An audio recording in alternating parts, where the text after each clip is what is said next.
Bonjour à tous et bienvenue dans 5 minutes avec toi du 29 novembre 2024. Je voudrais commencer par te poser une question. Si quelqu'un te demandait de raconter l'histoire de ta vie, que lui raconterais-tu? Tu pourrais peut-être commencer par lui dire où tu es né, comment tu as été élevé, où tu as été élevé. Tu pourrais aussi parler par la suite de ton premier amour. Tu parlerais peut-être de ton déménagement, de ta famille, ou de quand tu es parti faire des études. Si tu es marié, tu pourrais décrire la rencontre avec ta moitié. Si tu es parent, tu pourrais montrer des photos de ta famille sur l'écran de ton téléphone ou dans un album photo. Ou peut-être parlerais-tu de ta carrière. Il y a ces moments de notre vie où on a du plaisir à les raconter et ça fait du bien pour certains, pour plusieurs de les entendre. Mais voilà que dans chacune de nos vies, chacune de notre vie, il y a ces moments sombres de notre histoire.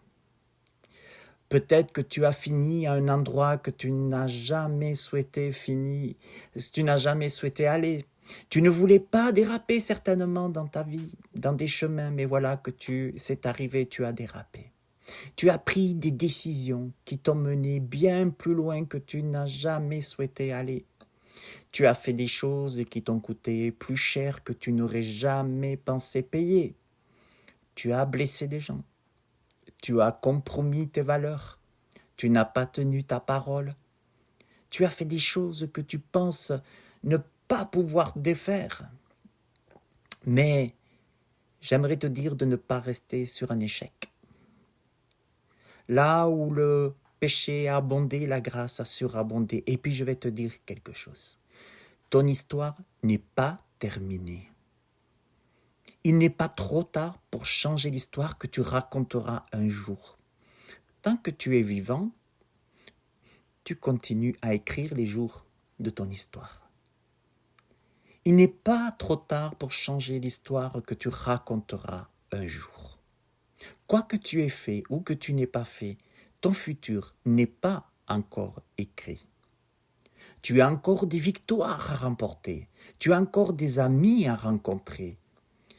Des occasions de faire la différence. Plus de bonheur à recevoir. Alors que tu aimes ta situation actuelle ou pas, j'aimerais te dire que s'il y a un soir, on ne reste pas sur le soir. S'il y a un soir, il y eut un soir, il y eut aussi un matin. Et avec l'aide de Dieu, tu peux transformer ton histoire de manière à être fier de la raconter. Jésus était sur terre. Des gens pécheurs sont venus jusqu'à lui. Et Jésus, il a dit, va et ne pêche plus. Et il a pardonné les péchés. Ça a énervé les religieux. Une femme prise en flagrant délit d'adultère.